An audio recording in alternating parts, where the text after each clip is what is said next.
राहुल गांधी पहले ही कई कानूनी पचड़ों में फंसे हुए हैं कि एक बार फिर उनके सामने एक मुसीबत आ गई है, जिससे सवाल खड़ा हो गया है कि क्या राहुल गांधी भारत के नागरिक नहीं है। ये सवाल भारतीय राजनीति में एक ऐसा मुद्दा है जो समय समय पर सुर्खियों में लौट आता है और इस बार फिर वही सवाल उठ रहा है कि क्या राहुल गांधी की नागरिकता को लेकर कोई कानूनी विवाद है।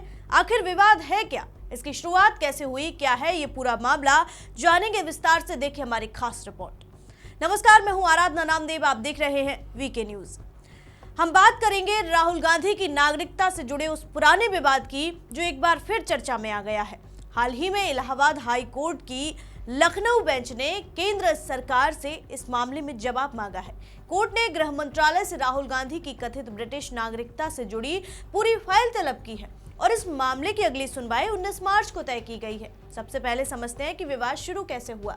दरअसल राहुल गांधी कांग्रेस के प्रमुख नेताओं में से एक हैं और इस समय लोकसभा में विपक्ष के नेता भी हैं। आरोप ये लगाया जाता रहा है कि राहुल गांधी के पास कभी ब्रिटिश नागरिकता रही है। भारत के कानून के अनुसार दोहरी नागरिकता की अनुमति नहीं है, खासकर संसद सदस्य बनने के लिए, और इसी वजह से ये मुद्दा समय समय पर उठता रहा है। इस विवाद की शुरुआत करीब 2005 से 6 के बीच में हुई और उस समय राहुल गांधी ब्रिटेन की एक कंपनी बैकऑप्स लिमिटेड से जुड़े हुए थे। कंपनी की आधिकारिक दस्तावेजों में उनकी राष्ट्रीयता ब्रिटिश लिखी गई थी। बाद में कंपनी की फाइलिंग में इसे सुधार कर इंडियन कर दिया गया, लेकिन यहीं से ये विवाद शुरू हो गया और इसके बाद ये मुद्दा फिर सामने आया जब सुब्रमण्यम स्वामी ने इस पर सवाल उठाए। उन्होंने 2012 में गृह मंत्रालय को शिकायत दी कि राहुल गांधी ने कथित तौर पर ब्रिटिश नागरिकता से जुड़े दस्तावेजों का इस्तेमाल किया है। 2019 में गृह मंत्रालय ने राहुल गांधी से इस संबंध में स्पष्टीकरण भी मांगा था, लेकिन उस समय इस मामले में कोई बड़ा कानूनी कदम नहीं उठाया गया और इस केस को कर्नाटक के भाजपा कार्यकर्ता एस विघ्नेश शिशिर ने फिर से उठाया। उन्होंने 2025 में इस मुद्दे को कोर्ट में ले जाकर कहा कि उनके पास कुछ ऐसे दस्तावेज और ईमेल हैं जो राहुल गांधी की कथित ब्रिटिश नागरिकता की ओर इशारा करते हैं। सबसे पहले उन्होंने इलाहाबाद हाई कोर्ट में एक जनहित याचिका दाखिल की थी और फिर मई 2025 में इलाहाबाद हाई कोर्ट ने उस PIL को खारिज कर दिया, लेकिन ये भी कहा गया कि याचिकाकर्ता चाहे तो अन्य कानूनी रास्ते भी अपना सकते हैं और इसके बाद जुलाई 2025 में उन्होंने नए दस्तावेजों के साथ रिव्यू पिटीशन दाखिल की और इस दौरान इलाहाबाद हाई कोर्ट ने केंद्र सरकार से इस मामले की स्थिति पर रिपोर्ट मांगी। इसके बाद गृह मंत्रालय ने कथित तौर पर ब्रिटेन की सरकार से राहुल गांधी की नागरिकता से जुड़ी जानकारी भी मांगी। 2026 की शुरुआत में मामला फिर आगे बढ़ा। जनवरी में एस विघ्नेश शिशिर ने रायबरेली की विशेष सांसद विधायक अदालत में FIR दर्ज करने की मांग की, लेकिन 28 जनवरी को स्पेशल कोर्ट ने ये अर्जी खारिज कर दी और अदालत ने कहा कि नागरिकता से जुड़े मामलों पर फैसला करना उनके अधिकार क्षेत्र में नहीं आता।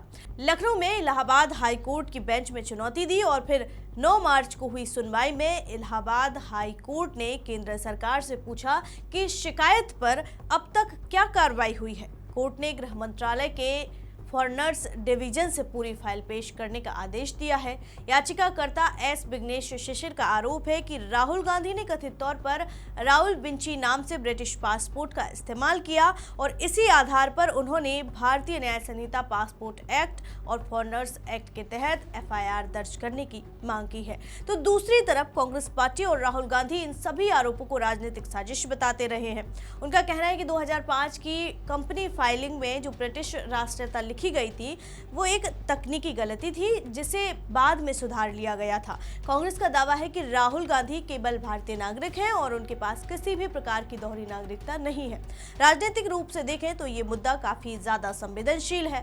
अगर अदालत आगे जांच का आदेश देती है और कोई ठोस सबूत सामने आता है तो ये राहुल गांधी के लिए बड़ी कानूनी और राजनीतिक चुनौती बन सकता है, लेकिन अगर आरोप साबित नहीं होते हैं तो ये मामला उठाने वालों के लिए भी उल्टा पड़ सकता है।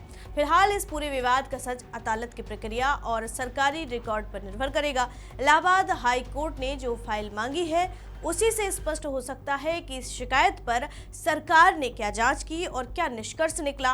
अब सबकी नजरें 19 मार्च की अगली सुनवाई पर है। ये देखने वाली बात होगी कि आगे कोर्ट क्या करेगा। आपको क्या लगता है? अपनी राय हमें कमेंट करके जरूर बताइए और ऐसी ही तमाम खबरों के लिए देखते रहिए वीके न्यूज।